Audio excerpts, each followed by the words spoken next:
नमस्कार दोस्तों, आपके अपने YouTube चैनल कंप्यूटर कक्षा में आपका स्वागत है। महत्वपूर्ण MCQ की सीरीज में हमारा ये डे 2 है और डे 2 में हम लोग class 12 computer science chapter overview of C++ के कुछ MCQ को देखेंगे। ये MCQ आपके आगामी बोर्ड परीक्षा 2023 के लिए काफ़ी इंपॉर्टेंट है। सारे MCQ को आप ध्यान से देखिए और इसकी बार बार प्रैक्टिस कीजिए। प्रश्न संख्या 31। How is an array initialised in C++ language. C++ language में एरे को हम लोग किस प्रकार से इनिशियलाइज करते हैं। देखिए, एरे को इनिशियलाइज करने का तरीका होता है, सबसे पहले आप लिखते हैं डेटा टाइप। तो यहाँ पर डेटा टाइप तो सभी में है, ठीक है, यहाँ भी डेटा टाइप सभी में डेटा टाइप है। उसके बाद लिखा जाता है एरे का नाम। एरे का नाम यहाँ भी है, सभी जगह एरे का नाम है। उसके बाद लिखा जाता है स्क्वायर ब्रैकेट में एरे का साइज। ठीक है, तो यहाँ पर देखिए, यहाँ पर स्क्वायर ब्रैकेट में एरे का साइज दिया हुआ है, बाकी और कहीं नहीं है।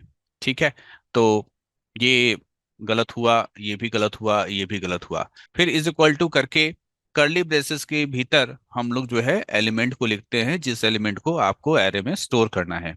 तो जो सही आंसर होगा वो होगा आपका ए। ये एरे को इनिशियलाइज करने का सबसे सही तरीका है, या यही सबसे करेक्ट तरीका है। प्रश्न संख्या 32। How is string represented in memory in C++। C++ में मेमोरी में स्ट्रिंग किस प्रकार से रिप्रेजेंट किया जाता है। Option A, an array of character. ठीक है, एरे ऑफ कैरेक्टर होता है आपका स्ट्रिंग। या B, the object of some class. C, same as other primitive data type. या लिंक लिस्ट ऑफ कैरेक्टर्स। तो इसका सही उत्तर है स्ट्रिंग जो होता है वो चूंकि ग्रुप ऑफ कैरेक्टर्स होता है, यानी ढेर सारा कैरेक्टर्स। तो यहाँ पर जो सही आंसर होगा वो होगा ए, एन एरे ऑफ कैरेक्टर्स को हम लोग स्ट्रिंग बोलते हैं। प्रश्न संख्या 33। Int P. In this line P is a और एन। यहाँ इंट पी लिखा हुआ है, तो इंट क्या है? इंट एक डेटा टाइप है और पी क्या है? पी एक वेरिएबल है। सही आंसर सी होगा। प्रश्न संख्या 34। कैर इज ए और एन। कैर क्या है? बहुत आसान सा क्वेश्चन है, इसका सही आंसर है कैर आपका डेटा टाइप है। प्रश्न संख्या 35। वन डायमेंशनल एरे में है। वन डायमेंशनल एरे में क्या होता है? इसका जो सही उत्तर होगा वो होगा ओनली रोज। ठीक है, ओनली रोज। प्रश्न संख्या 36। इंटीजर इज ए और एन।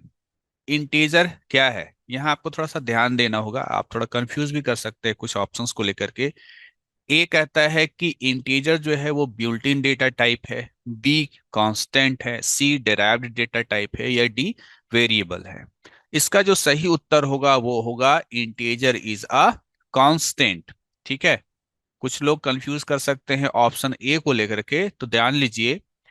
इंट जो होता है ना, वो होता है डेटा टाइप। ठीक है, इंट जो होता है वो होता है डेटा टाइप, जबकि जो इंटीजर होता है वो कांस्टेंट का टाइप होता है।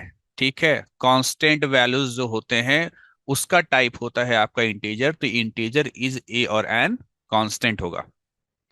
प्रश्न संख्या 37। Which of the following is use with C in as operator. इनमें से कौन सा जो है सी इन के साथ एज अ ऑपरेटर, ऑपरेटर की तरह इस्तेमाल होता है सी इन के साथ। तो आप लोग हमेशा कोडिंग लिखते हैं तो सी इन के साथ हमेशा ये ऑपरेटर लगाते हैं, इनपुट ऑपरेटर बोलते हैं। तो सही उत्तर होगा इसका बी।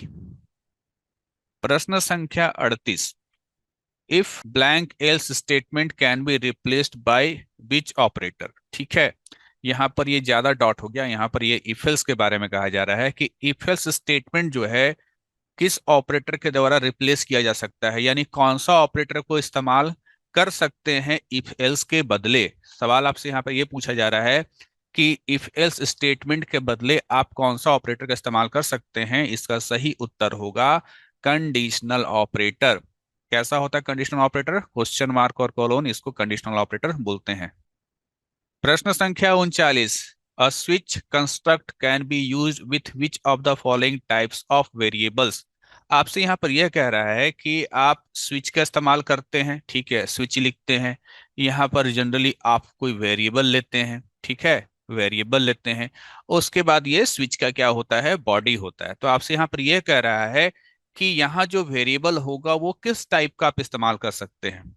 इसका सही उत्तर होगा बी, इंट और कैर। यहाँ जो भी वेरिएबल इस्तेमाल किया जाएगा वो केवल इंटीजर या कैरेक्टर वेरिएबल को ही इस्तेमाल करने का अनुमति देता है स्विच। आप यहाँ पर फ्लोट या कोई भी इंट और कैर को छोड़ करके और किसी दूसरे डेटा टाइप का इस्तेमाल आप यहाँ पर नहीं कर सकते हैं। तो कौन सा डेटा टाइप इस्तेमाल होगा वेरिएबल के लिए, तो इंट और कैर होगा। प्रश्न संख्या 40, what is the effect of writing a break statement inside a loop. किसी फोर लूप के अंदर, है ना, फोर लूप या वाइल लूप, है ना, किसी भी लूप के अंदर ब्रेक स्टेटमेंट अगर आप लिखते हैं तो क्या इफेक्ट पड़ता है, क्या प्रभाव पड़ता है। A, it cancels remaining iterations. B, it skips a particular iteration. C, the program terminates immediately. या D, loop counter is reset. इसका सही उत्तर होगा इट कैंसल्स रिमेनिंग इटरेशन। ठीक है, बाकी और जितना भी लूप चलना होगा वो नहीं चलेगा। प्रश्न संख्या 41, C plus plus is an extension to blank programming language. किस प्रोग्रामिंग लैंग्वेज का एक्सटेंशन कहा गया है सी प्लस प्लस को। सही उत्तर होगा सी लैंग्वेज। ठीक है, सी लैंग्वेज का एक्सटेंशन कहा गया है सी प्लस प्लस। प्रश्न संख्या 42, if a function does not return a result then its return type is. अगर कोई फंक्शन कोई भी वैल्यू रिटर्न नहीं करता है तो उस फंक्शन का रिटर्न टाइप क्या लिखा जाना चाहिए। सही उत्तर होगा रिटर्न टाइप होता है वॉइड। प्रश्न संख्या 43, backslash A is used for. Backslash का इस्तेमाल किसके लिए होता है। ए फॉर ऑडिबल साउंड, कभी कभी ऑडिबल बेल, ये भी ऑप्शन में मिल जाएगा आपको। प्रश्न संख्या 44, विच ऑफ द फॉलोइंग इज और आर वैलिड कैरेक्टर लिटरल। आपको यहाँ पर कैरेक्टर लिटरल या कैरेक्टर कांस्टेंट बताना है जो कि वैलिड है। सही उत्तर होगा ये, क्योंकि कैरेक्टर कांस्टेंट का डेफिनेशन ही होता है सिंगल कोट्स के अंदर सिंगल कैरेक्टर को हम लोग कैरेक्टर लिटरल या कैरेक्टर कांस्टेंट बोलते हैं। तो यहाँ पर यही एक एक लौता ऑप्शन है जिसमें एक सिंगल कैरेक्टर सिंगल कोट्स के भीतर है। प्रश्न संख्या 45, in C plus plus a single line comment begins with. C plus plus में सिंगल लाइन कमेंट कैसे शुरू होता है। सही उत्तर होगा ऑप्शन बी, डबल स्लैश से। प्रश्न संख्या 46, the prefix increment decrement operator follows. Prefix जो इंक्रीमेंट डिक्रीमेंट ऑपरेटर होता है वो कौन से रूल को फॉलो करता है। इसका जो सही उत्तर होगा वो होगा चेंज देन यूज रूल। प्रश्न संख्या 47, what will be the value of the following expression. ठीक है, दिए गए एक्सप्रेशन का आंसर क्या होगा। लिखा हुआ है 5 × ++j मॉडुलस 6, जबकि j का वैल्यू 5 दिया हुआ है। चेक करते हैं। देखिए यहाँ पर सबसे पहले आपको ये देखना पड़ेगा सबसे पहले कौन सा ऑपरेटर का काम होगा। ठीक है, सवाल में लिखा है 5 × ++j और मॉडुलस 6।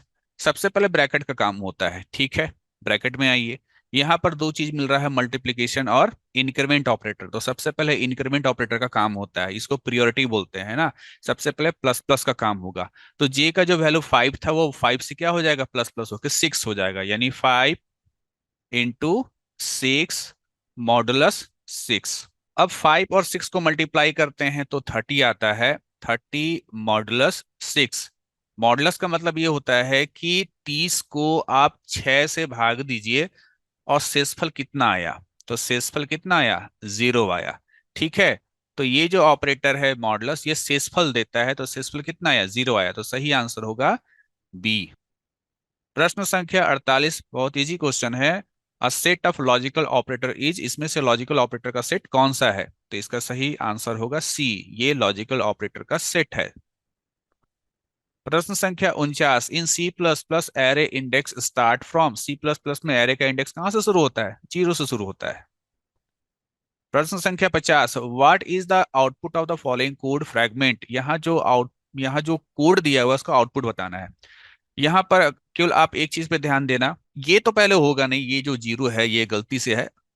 यहाँ पर सेमीकोलोन दिया हुआ है तो ये सेमीकोलोन ही इस लूप का बॉडी बन जाएगा। ठीक है, ये सेमीकोलोन ही इस लूप का बॉडी बन जाएगा। यानी आप इसको ऐसे समझ सकते थे कि मान लीजिए फोर लूप लिखा हुआ है, ये यहाँ पर इसका सारा चीज लिखा हुआ है, लास्ट में हमने यहाँ पर सेमीकोलन लगाया। अब इस सेमीकोलन को चाहे तो हम लोग यहाँ भी इस प्रकार से क्या कर सकते हैं, लिख सकते हैं। ठीक है। तो यहाँ पर जब ये बॉडी कहला रहा था, तो यहाँ भी ये क्या कहलाएगा, लूप का बॉडी कहलाएगा। तो आई का वैल्यू 1 होगा, प्लस प्लस होके 2 होगा, उसको कहाँ तक जाना है, 10 तक जाना है। ठीक है। 10 के बाद जैसे 11 होगा तो हमारा लूप जो है वो टर्मिनेट हो जाएगा। तो लूप जो है यहाँ पर क्या होगा, पूरा 10 टाइम चलेगा, 10 बार चलेगा, और जैसे ही आई के वैल्यू प्लस प्लस होके 11 होगा तो लूप मेरा टर्मिनेट हो जाएगा। तब आप इस स्टेटमेंट तक पहुंचेंगे और यहाँ पर आपसे पूछा जाएगा कि आई के वैल्यू क्या, तो आई के वैल्यू 11 प्रिंट करेगा। प्रश्न संख्या 51, the do while loop is a और an controlled loop. Do while loop किस प्रकार का लूप है, इसको कहते हैं एग्जिट कंट्रोल्ड लूप। प्रश्न संख्या 52, in C plus plus programming strcmp function is use for. देखिए str का मतलब हमेशा स्ट्रिंग होता है, ठीक है, इसका मतलब स्ट्रिंग होता है। cmp कंपैरिजन, ठीक है, तो इसका सही उत्तर होगा सी, कंपेयर टू स्ट्रिंग।